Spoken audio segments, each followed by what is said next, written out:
Hello everyone. आपने अभी तक मेरे यारा में सुना था कि उर्मी जब करीना के क्लोज आती है तो करीना खुद को रोक नहीं पाती।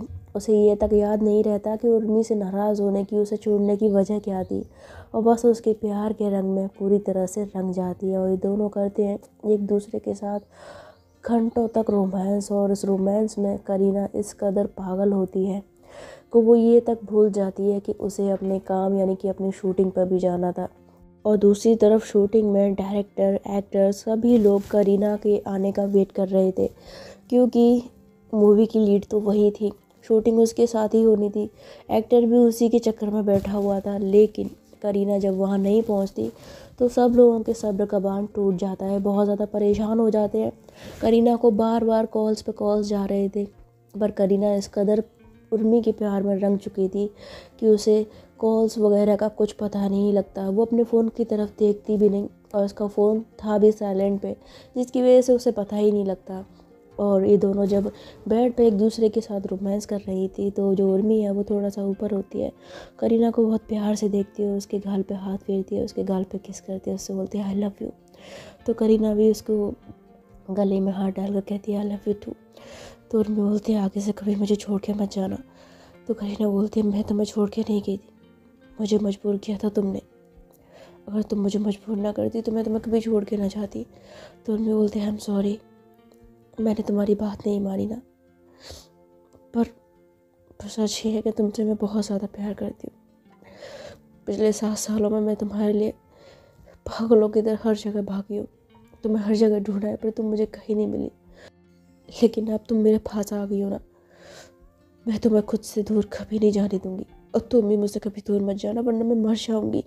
तो ऐसा जब कहती है ना तो करीना उसके होठों पे अपने हाथ रख लेती है। तो उर्मी उसकी आंखों में बड़े प्यार से देखती है, और करीना फिर स्माइल करते हुए कहती है मैं तुम्हें कोई छोड़ के नहीं जाऊंगी, लेकिन तुम्हें मुझसे एक वादा करना होगा, तुम ये जुर्म का रास्ता हमेशा हमेशा के लिए छोड़ दोगी। अगर तुम ऐसा करती हो तो मेरा तुमसे वादा है कि मैं तुम्हारे पास वापस लौट आऊँगी, आई प्रॉमिस। तो उसकी बात सुनकर जो उर्मी है वो एकदम से करीना के ऊपर से उठकर उसके बगल में लेट जाती है, और ये देखकर करीना उदास होते उसकी ओर देखती है, उससे बोलती क्या हुआ, तुम एकदम से उठ क्यों गई। तो उर्मी बोलते कुछ नहीं। तो करीना बोलती क्या तुम्हें मेरी बात नहीं माननी, तुम्हें अभी भी इस रास्ते पर चलना है। तो उर्मी बोलती जान। तो बोलती मैं तुमसे कुछ पूछ रही हूँ, क्या तुम्हें अभी भी इस रास्ते पर चलना है। तो उर्मी बोलती करीना तुम फिर से। तो करीना बोलती है मैं तुमसे कुछ पूछ रही हूँ, क्या तुम्हें अभी भी इस रास्ते पे चलना है। तो उर्मी बोलती है करीना तुम फिर से क्यों ये सब बातें दोहरा रही हो, तुम जानती हो ना कि मैंने ये रास्ता क्यों अपनाया था, क्यों चली थी इस रास्ते पे, और मेरा मकसद अभी तक पूरा नहीं हुआ है। मैं उस इंसान को अभी तक ढूंढ नहीं पाई हूँ, उस डेविल को, और जब तक मैं उसे ढूंढ के ख़त्म नहीं कर देती मेरे रास्ते को नहीं छोड़ सकती। तो करीना बोलती है मतलब मुझे छोड़ सकती हो। नहीं, तुम्हारे कहने का मतलब ये है ना कि तुम मुझे छोड़ सकती हो लेकिन ये रास्ता नहीं छोड़ सकती। तो उर्मी उसके गालों पर हाथ रखती है, उससे बोलती मैंने ऐसा कब कहा, मैं तुम्हें कभी नहीं छोड़ना चाहती हूँ, मैंने तुम्हें पहले भी कभी नहीं छोड़ा तुमने मुझे था। तो करीना बोलती है वजह भी तुम थी। उर्मी बोलती तुम फिर से क्यों बहस कर रही हो, अभी हमारे बीच में सब कुछ ठीक हुआ है, हमारे बीच में इतना इतना प्यारा मोमेंट हुआ है, और तुम फिर से सब कुछ स्पॉइल कर रही हो। करीना बोलती मैं स्पॉइल नहीं कर रही हूँ, मैं तुम्हारी फिक्र कर रही हूँ। उर्मी तुम नहीं जानती लेकिन मुझे बहुत डर लगता है तुम्हें खोने से, तुमसे दूर होने से। तो उर्मी बोलते अच्छा, अगर इतना ही डर लगता था तो मुझे छोड़ के क्यों गई। तो बोलती तो क्या करती, तुमने मेरे पास कोई दूसरा रास्ता ही नहीं छोड़ा था। और खोने का मतलब ये नहीं कि तुमसे दूर जाने से, खोने से मतलब है कि मुझे डर लगता है कि कहीं तुम जिस रास्ते पे चल रही हो उस रास्ते पे किसी दिन तुम किसी अपने दुश्मन या पुलिस की गोली का शिकार ना हो जाए, और मैं तुम्हें हमेशा हमेशा के लिए खो दूँ, मुझे इस चीज़ से डर लगता है। तो उर्मी बोलते ऐसा कभी नहीं होगा। तो बोलते तुम्हें ऐसा लगता है कि ऐसा कभी नहीं होगा, लेकिन मेरे अंदर कितना डर रहता है इस चीज़ को लेकर तुम्हें अंदाज़ा तक नहीं है। तो ये सब बोलते हुए करीना की आंखें एकदम से भर आती है, वो काफ़ी ज़्यादा इमोशनल होती है, और उसको ऐसा देखकर और मीको को बिल्कुल भी अच्छा नहीं लगता और उसको एकदम शांत करने के लिए वो सडनली उसके लिप्स पे किस कर लेती है। जैसे उसको किस करती है तो करीना एकदम से खामोश हो जाती है और उर्मी फिर उसकी गर्दन में हाथ डालकर उसे पहले अपनी ओर खींचती है, उसके लिप्स पे काफ़ी किस कर दिया है।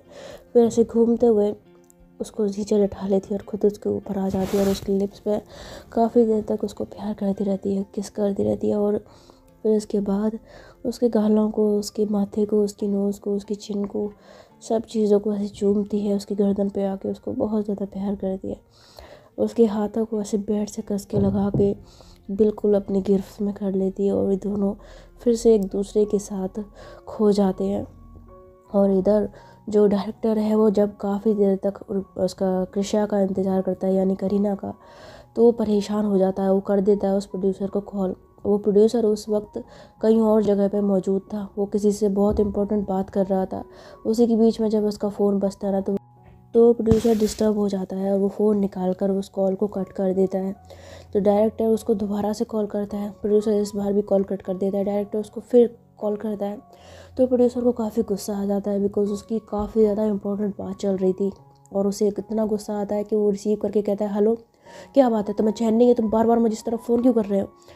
तो डायरेक्टर उसको सारी बात बता देता है, जिसे सुनकर प्रोड्यूसर को काफ़ी ज़्यादा गुस्सा आता है। होता है व्हाट, कृष्णा की इतनी हिम्मत, वो कॉल्स नहीं रिसीव कर रही है। तो डायरेक्टर बोलता है नहीं, हम कब से उन्हें कॉल्स पे कॉल्स कर रहे हैं बट वो एक भी बार फ़ोन नहीं उठा रही है।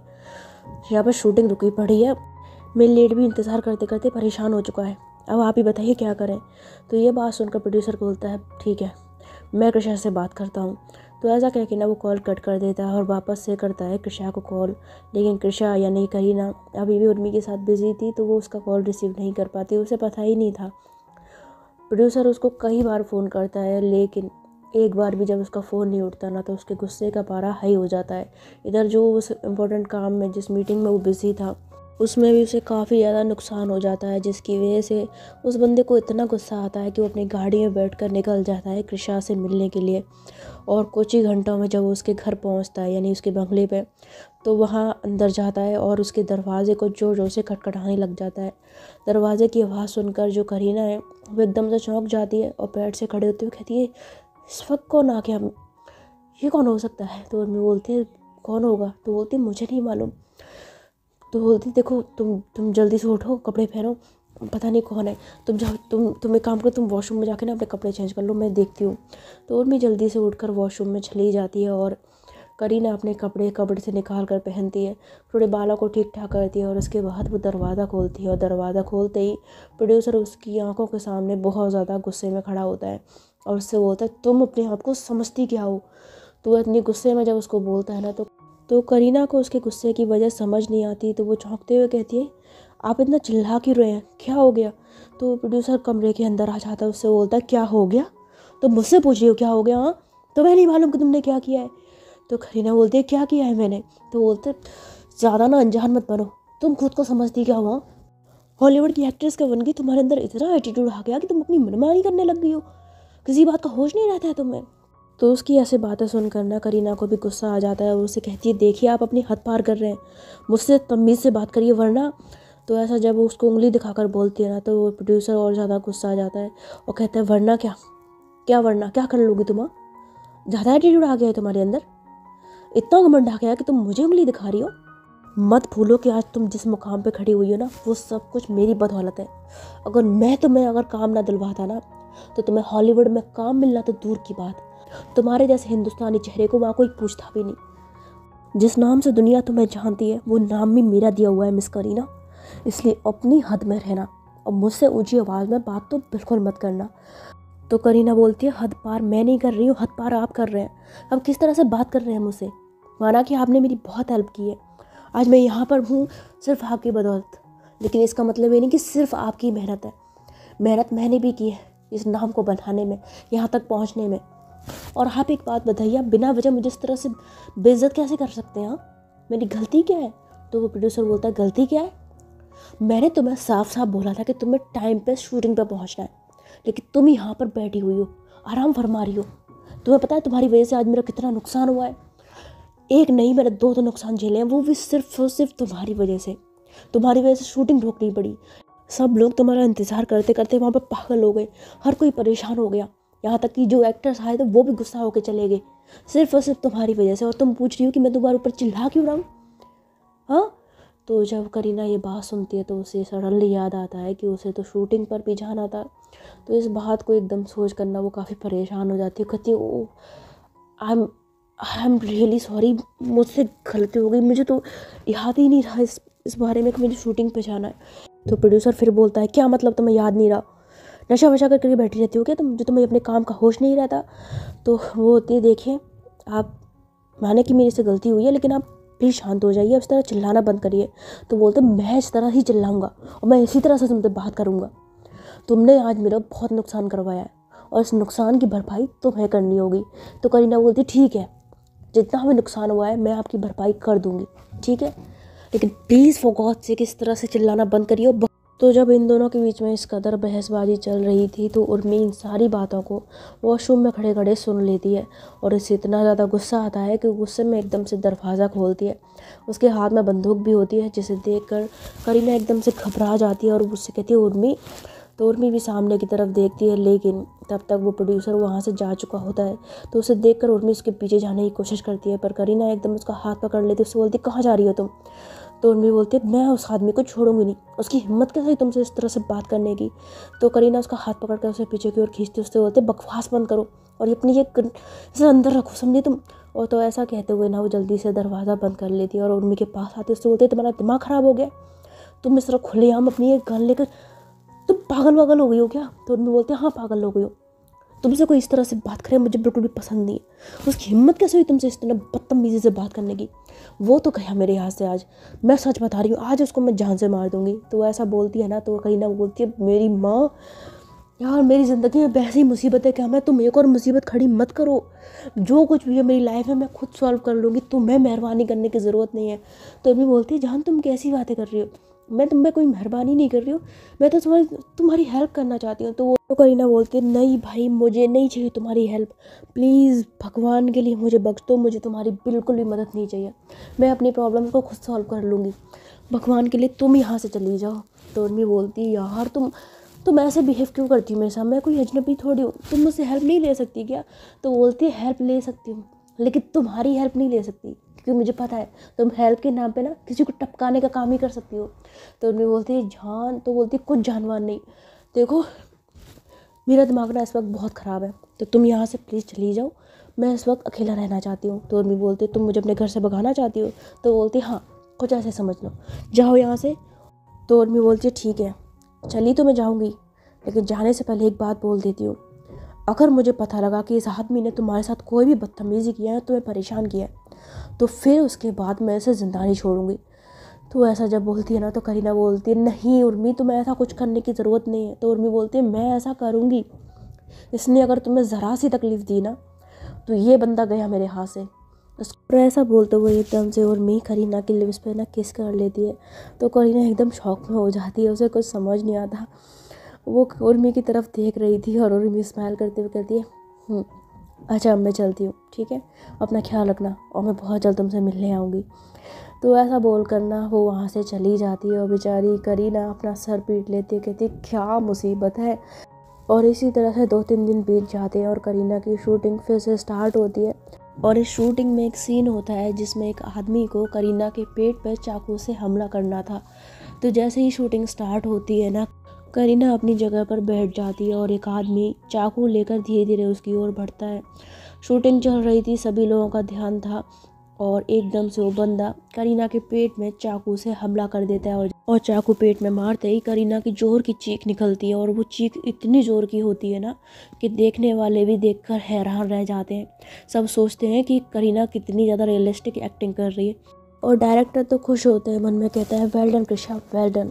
तो इस तरह से जब बोलता है ना, और जो कृषा है यानी करीना, वो इतनी ज़्यादा चीख रही होती है, बुरी तरह दर्द में कराहती है, उसकी आवाज़ सुनकर सब लोग हैरान रहते हैं कि कितनी अच्छी एक्टिंग कर रही है। और तभी एकदम से कृषा ज़मीन पर गिर पड़ती है, जिसे देखकर सभी लोग बहुत ज़्यादा खुश होते हैं उसकी एक्टिंग देखकर। और फिर उसके बाद जैसे सीन पूरा होता है ना, डायरेक्टर कट बोलता है और तालियां बजाने लग जाते हैं सब लोग कृषा के लिए। बहुत ज़्यादा खुश होते हैं, उसके पास आते हैं, उससे कहते हैं well done Krisha, well done. इस तरह से बोलते हैं ना, तभी जो डायरेक्टर है वो नोटिस करता है कि कृषा तो ज़मीन पर ही पड़ी हुई है, वो उठ ही नहीं रही। तो उससे बोलता है कृषा उठ जाओ, सीन कट हो गया। पर करीना अभी भी ज़मीन पर पड़े पड़े तड़प रही थी, बहुत ज़्यादा रो रही थी। उसके इतना दर्द हो रहा था कि उस चाकू को ऐसे हाथ से निकालने की कोशिश करती है और बहुत ज़्यादा जोर लगाकर उस चाकू को निकाल कर एकदम से फेंक देती है। जैसे ही उस चाकू को वो फेंकती है ना, ये देखकर सभी लोग हैरान रह जाते हैं। सब लोग भागकर उसके पास आते हैं। कृषा को डायरेक्टर अपनी गोद में उठा से बोलते, कृषा कृषा ये सब कैसे हो गया? तो पर कृषा कुछ बोल नहीं पा रही होती, उसके खून बहुत ज़्यादा बहरा होता है, किसी को कुछ समझ नहीं आता। तो डायरेक्टर कहता है, ओ शिट, ये असली चाकू कैसे? ओ माय गॉड, जल्दी से कोई गाड़ी लेके आओ, इसको हॉस्पिटल पहुंचाना होगा, इसको सच में लग गई है। तो जब ऐसा बोलता है ना, तो जल्दी से गाड़ी लाई जाती है। कृषा को उसके अंदर लिटाया जाता है और उसको पहुंचाया जाता है हॉस्पिटल। और हॉस्पिटल में पहुंचते पहुंचते कृषा की बहुत बुरी हालत हो जाती है। उसको सच में चाकू लगा होता है और ये चीज़ सबको हैरान कर रही होती है कि आखिर ऐसा कैसे हो सकता है। और इधर स्ट्रेचर पर लेटी हुई करीना को अंदर इलाज के लिए ले जाया जाता है। उसकी खून में लथपथ इतनी बुरी हालत थी ना, और तभी उसका इलाज करने के लिए जो डॉक्टर आती है वो कोई और नहीं बल्कि सनम होती है। सनम की जैसी नज़र पड़ती है करीना पर, वो उसको इस हालत में देखकर बहुत ज़्यादा घबरा जाती है और घबराते हुए करीना को सर को पकड़ती है। उससे बोलते, करीना करीना तुम्हें क्या हो गया? करीना करीना। तो इस तरह सनम करीना को उठाने की कोशिश करती है और उस डॉक्टर को ऐसा करीना की फ़िक्र करते देखकर सब लोग हैरान रहते हैं। तो डायरेक्टर बोलता है, आप इन्हें जानती हैं? तो बोलती है, हाँ ही मैं, ये सब कैसे हो गया इसके साथ? तो बोलता है, मैं इसके, देखिए ये सब आपको बाद में बताएंगे, हमें खुद नहीं पता कि ये सब कैसे हो गया। प्लीज़ आप इनका इलाज करिए, इनकी जान बचाइए। अगर इन्हें कुछ हो गया ना तो आप प्लीज़ इनका इलाज करिए, आपको जितना पैसा चाहिए हम देने के लिए तैयार हैं, प्लीज़ इनकी जान बचा लीजिए। तो ऐसा जब बोलता है ना, तो सनम जो घबराते हुए करीना को अंदर ले जाती है। करीना का इलाज शुरू हो जाता है। सनम के हाथ बुरी तरह से कांप रहे थे उसका इलाज करते हुए, पर वो अपनी पूरी जान लगा देती है। और इधर बाहर मीडिया में ये बात फैल जाती है कि फेमस एक्ट्रेस कृषा के ऊपर इस तरह से हमला हुआ है चाकू से, वो भी शूटिंग के दौरान। और मीडिया वालों को तो पता ही है बात का बतंगड़ बनाने में, और ख़ास कर कि इंडिया की मीडिया, इनका तो बुरा ही हाल है। ये एक बात को ऐसे खींच खींच के उसको ऐसे लोगों के सामने पेश करते हैं कि सामने वाला बिल्कुल पागल हो जाए। तो मीडिया वाले जो है वो एकदम से सारे हॉस्पिटल के सामने आके खड़े हो जाते हैं और माइक लेकर उस डायरेक्टर से बहुत ज़्यादा सवाल जवाब करते हैं। उस बेचारे की ऐसी हालत कर देते हैं कि मैं क्या बोलूँ। और इनफैक्ट जितने भी लोग वहाँ पे मौजूद होते हैं वो सबसे बहुत ज़्यादा खींचातानी करते हुए सवाल पूछते हैं। ऐसे सवाल करते हैं कि उनके पास जवाब तक नहीं होता उनको देने के लिए। और देखते ही देखते ये खबर हर अखबार में, हर न्यूज़ चैनल में आग की तरह फैल जाती है। और ये खबर जब उर्मी के खानों में पड़ती है तो वो तो एकदम से घबरा जाती है करीना के बारे में सुनकर, और अपनी गाड़ी में बैठकर भागते हुए उस हॉस्पिटल में पहुंच जाती है। लेकिन वहां पर पुलिस का पहरा देखकर, पुलिस वालों को, इतने सारे मीडिया वाले, इन सब को देखकर वो वहीं दूर खड़ी रुक जाती है। और उसके समझ में नहीं आता कि वो अंदर करीना से मिलने कैसे जाए। वो बहुत सोचती है, बहुत दिमाग लगाती है, पर उसे कुछ समझ नहीं आता। काफ़ी देर हो जाती है उसको खड़े खड़े, और फिर उसके दिमाग में कुछ आइडिया आता है तो वो अपनी गाड़ी को लेकर वहाँ से चली जाती है और थोड़ी देर बाद वापस आती है। और जैसे वो गाड़ी से बाहर निकलती है, उसने पहनी होती है डॉक्टर वाली पूरी यूनिफॉर्म, और साथ में फेस पे एक मास्क लगा होता है और गले में स्टेथोस्कोप। ये सब पूरा भेष बनाकर वो जाती है हॉस्पिटल के अंदर, जिस वजह से हॉस्पिटल वाले और पुलिस वाले भी उस पर ज़्यादा शक नहीं करते। और थोड़ी देर बाद उर्मी पहुंच तो जाती है, लेकिन उसे ये नहीं पता होता कि करीना कहाँ पर है। वो चारों तरफ करीना को ढूंढती है पर उसे करीना कहीं नहीं मिलती। ऊपर नीचे हर जगह चक्कर लगाती है। कई बार तो कुछ डॉक्टर्स उससे पूछताछ भी करने लग जाते हैं उसके बारे में, लेकिन उर्मी किसी तरह से उन लोगों से बच निकलती है। और फाइनली वो पहुँच जाती है उस कमरे में जहाँ पर थी करीना, और उसको देखकर उर्मी की आंखों से आंसू बहते हैं। वो एकदम से भावुक हो जाती है और फिर मौका देखकर कि कोई आसपास आ तो नहीं रहा, वो उसके कमरे में घुस जाती है। करीना उस वक्त बेड पे पड़ी हुई थी, उसके पेट पे काफ़ी ज़्यादा घाव था, जिसे देखकर उर्मी को बहुत ज़्यादा गुस्सा आता है। और वो करीना की ओर ऐसे प्यार से देखते हुए कहती है, किसने किया है तुम्हारे साथ करीना ये? एक बार तुम होश में आ जाओ और मुझे बताओ कि किसने किया। तुम्हारी कसम, उस आदमी को मैं जान से मार दूंगी जिसने तुम्हें तकलीफ़ पहुंचाई है। तो मैं तुम्हें एक फूल मारने के बारे में नहीं सोच सकती थी। और पता नहीं किसने किया है, लेकिन जिसने भी किया है ना, मैं उसको जान से ख़त्म कर दूंगी। एक बार तुम बस होश में आ जाओ, मुझे बता दो, मैं उसको ज़िंदा नहीं छोड़ूंगी। तो इस तरह रोते हुए ना वो करीना से बातें करती रहती है। और जब वो करीना से बातें कर रही थी ना, तभी उसे किसी के कदमों की आहट सुनाई देती है। तो आज के पार्ट में सिर्फ इतना ही। मैं मिलूँगी आपसे इस स्टोरी के नेक्स्ट पार्ट में। तब तक के लिए आप लोग अपना ख्याल रखिएगा, ठीक है।